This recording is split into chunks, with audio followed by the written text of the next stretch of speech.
جوانوں میں آپ سے مخاطب ہوں، اللہ کو بوڑھے کی توبہ بھی پسند ہے، اللہ کو ہر ایک شخص کی توبہ پسند ہے، لیکن یہ بات ذہن میں رکھو کہ میرے اللہ کو جوان کی توبہ بہت زیادہ پسند ہے۔ میرے اور آپ کے آقا مولا نے فرمایا آنا حبیب اللہ، میں اللہ کا حبیب ہوں۔ کتنا بڑا اعزاز ہے جو میرے حضور کا ہے، لیکن ایک دوسرے مقام پہ ارشاد فرمایا الشاب التائب حبیب اللہ، سن لو جو جوان جوانی میں توبہ کرے وہ بھی اللہ کا حبیب ہے۔ کتنا بڑا اعزاز ہے۔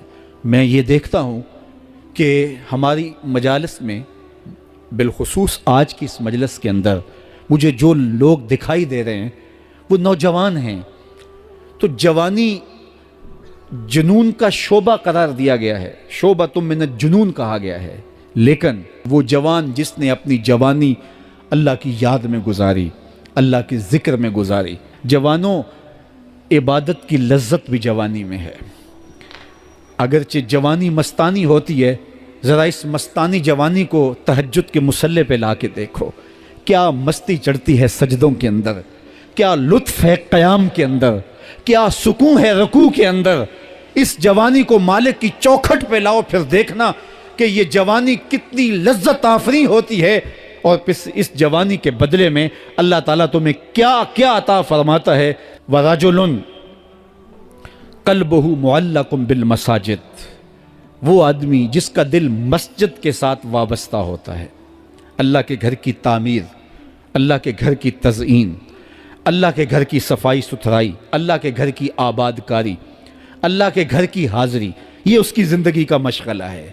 مسجد کے ساتھ وابستہ ہے، اس کو جنون ہے اللہ کا گھر خوبصورت ہو، اس کو جنون ہے اللہ کے گھر میں رونق ہو، اس کو جنون ہے کہ اللہ کے گھر میں صفائی ستھرائی ہو، پاکیزگی ہو، لوگوں کا آنا ہو، اور لوگوں کا مسجد سے ربط ہو، اور مسجد کی حفاظت اس نے اپنے ذمے لی ہوئی ہے، مسجد کے کام وہ غلاموں کی طرح کرتا ہے۔ سنو سنو، میرے حضور نے فرمایا قیامت کے دن اللہ اسے اپنے عرش کا ٹھنڈا سایہ عطا فرمائے گا۔ فرمایا کچھ لوگ مسجدوں کی میخیں ہوتی ہیں، جس طرح لکڑی میں کیل ٹھک جاتا ہے، وہ بھی مسجد میں یوں ٹھک جاتے ہیں، جب بھی تلاش کرو مسجد میں ملیں گے۔ فرمایا جب وہ بیمار پڑ جاتے ہیں، اللہ کے فرشتے ان کے گھر میں حال پوچھنے جاتے ہیں۔ یارو، جوانی کے ایام میں مسجدوں کے ساتھ اپنے آپ کو وابستہ کرو، مسجدوں کی صفائی بھی اپنے معمولات میں شامل کرو۔ جس طرح آپ اپنے معمولات بتاتے ہیں کہ ویکینڈ پہ میں یہ کرتا ہوں، روزانہ کی میری جو ہے وہ ترتیب یہ ہے، مہینے کے بعد ایک مرتبہ یہ تفصیلی کام کرتا ہوں، اپنی زندگی میں مہینے بعد، 8 دن بعد، یا جب آپ کو فرصت ہو، مسجد کی صفائی کا اپنے اوپر ذمہ لو۔ کسی بھی مسجد میں چلے جاؤ، اس کو صاف کرو۔ جب تم اللہ کے گھر کو دھو گے، اللہ تمہارے دل کو دھو دے گا، تمہارے دل کو اللہ پاک کر دے گا۔ تو یہ مسجدیں کعبۃ اللہ کی بیٹیاں ہیں۔ اللہ تعالیٰ نے مسجدوں کے ذریعے زینت دی ہے زمین کو، جس طرح آسمان ستاروں سے سجا ہوا ہے، زمینیں مسجدوں سے سجی ہوئی ہیں۔ اس لیے اللہ کے گھر کے ساتھ جو شخص ربط رکھتا ہے، میرے اور آپ کے آقا و مولا نے فرمایا قیامت کے دن اس کو اللہ اپنے عرش کا ٹھنڈا سایہ عطا فرمائے۔ ہدایت کیا ہے؟ ہیا ارات الطریق، ایک تو ہے راستہ دکھلانا، جس کو راہ نمائی کہتے ہیں، نمودن سے دکھانا۔ کسی نے پوچھا کہ میں نے فلاں جگہ پہ جانا ہے، تو ہم نے کہا یہاں سے سیدھے باہر نکل جانا، دائیں بائیں آگے بائی پاس آئے گا، تو آپ یوں ادھر ہو جانا۔ یہ ہے ارات الطریق، راستہ دکھلا دینا، راستہ بتلا دینا۔ اس میں بھٹکنے کے امکان موجود ہے، تھوڑی سی غلطی لگ گئی تو آپ اور سمت بھی نکل سکتے ہیں۔ پھر اگر راستے کے اندر جگہ جگہ دشمن بھی کھڑا ہو تو پھر تو امکان اور زیادہ بڑھ جاتے ہیں۔ تو یہ ارات الطریق کا مفہوم ہے۔ اور ہدایت کا دوسرا مفہوم ایصال الی المطلوب، منزل تک دست کرم سے پکڑ کے پہنچا دینا۔ تو یہاں دوسرا معنی ہے، اس لیے علماء نے اس کا معنی کیا مجھے سیدھی راہ پہ چلا۔ مطلب کیا کہ سیدھی راہ تو میں دیکھ چکا ہوں، لیکن قدم قدم پہ شیطان اور نفس موجود ہیں جو میری راہ بھٹکا دیں گے۔ مالک تو دست کرم بڑھا اور مجھے منزل پہ پہنچا دے۔ اللہ اکبر۔ تو یہ ہے ایصال الی المطلوب، تو ہدایت کا یہ مفہوم۔ اور یہاں ہدایت سے مراد وہ ہدایت جو پیغمبروں کے ذریعے سے، کتب کے ذریعے سے اللہ تعالیٰ نے حضرت انسان کو دی۔ ایک فطری ہدایت ہے، جبلی ہدایت، اور وہ اللہ تعالیٰ نے انسان کیا جانوروں کو بھی دی ہے۔ وہ بطخ کا بچہ بھی جب انڈے سے نکلتا ہے تو وہ کسی سے تیرنا سیکھتا نہیں ہے، وہ خود چھلانگ لگا دیتا ہے اور تیرنے لگ جاتا ہے۔ یہ جبلی اور فطری ہدایت اللہ نے اس کو القاء رکھی ہے۔ بچہ پیدا ہوتا ہے تو اس کی زبان ہوتی ہے، بولنا نہیں جانتا، وہ آ کے سیکھتا ہے۔ ہاتھ ہوتے ہیں، پکڑنا نہیں جانتا، آ کے سیکھتا ہے۔ قدم ہوتے ہیں، چل نہیں پاتا، سنتا ہے، سمجھ نہیں پاتا، دیکھتا ہے، پہچان نہیں پاتا۔ یہ ساری چیزیں تدریج سے سیکھتا ہے۔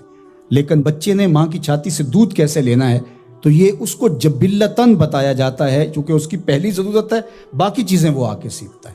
اسی طرح خیر اور شر یہ بھی اللہ تعالیٰ نے القاء کیا ہے انسان کو۔ پیغمبروں نے آ کے راستے اجالے، لیکن اچھائی کیا ہے، برائی کیا ہے، یہ انسان کو پتہ ہے۔ کسی کو تھپڑ مارنا بری بات ہے، یہ کہیں سے اس نے نہ بھی پڑھا ہو، کسی نے استاد نے نہ بھی بتایا ہو، یہ اس کا ضمیر بتاتا ہے کہ یہ غلط ہے۔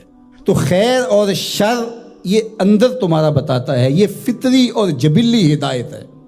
فَأَلْهَمَهَا فُجُورَهَا وَتَقْوَاهَا اللہ انا ہدیناہ السبیل اما شاکرا و اما کفورا، یہ فطری جبلی ہدایت ہے، لیکن انسان کے لیے وہ کافی نہیں ہے۔ اس لیے اللہ کی بارگاہ میں عرض گزار ہوا، اہدنا الصراط المستقیم، اللہ مجھے جبلی ہدایت تو عطا کر دی اور تو نے مجھے ایمان کا نور بھی دیا، تبھی تو نماز کے لیے یہاں آ کے کھڑا ہوں نا۔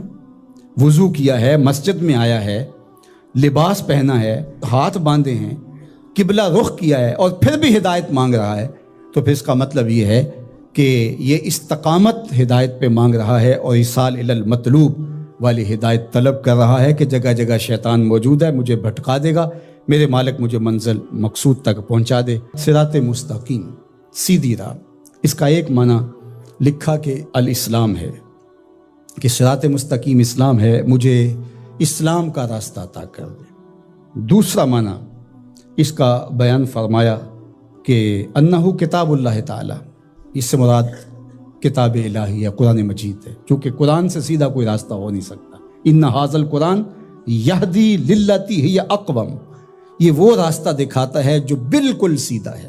قرب قیامت کے فتنوں کا ذکر جب ہوا تو حضرت علی نے حضور سے پوچھا کہ حضور پہ بچنے کی صورت کیا ہے، تو برجستہ کہا اللہ کی کتاب قرآن مجید۔ تیسرا معنی انہ الطریق الہادی الی دین اللہ تعالی، یہ اللہ کے دین کی طرف جو راستہ ہے وہ راستہ اللہ کے حضور اتنی تمہید کے بعد مانگا گیا تاکہ میں خیر کی راہوں پہ رہوں اور میری مدد نصرت مالک تیرے کرم پہ رہے۔ یہ حضرت عبداللہ ابن عباس رضی اللہ تعالیٰ عنہ کا قول ہے، اور فرماتے ہیں کہ یہ وہ راستہ لا عوج فیہ، جس میں کوئی ٹیڑھا پن نہیں ہے، مستقیم بالکل، اور یہ اعتدال کا راستہ ہے، نہ افراط کا راستہ نہ تفرید کا راستہ، یہ بالکل معتدل راستہ ہے۔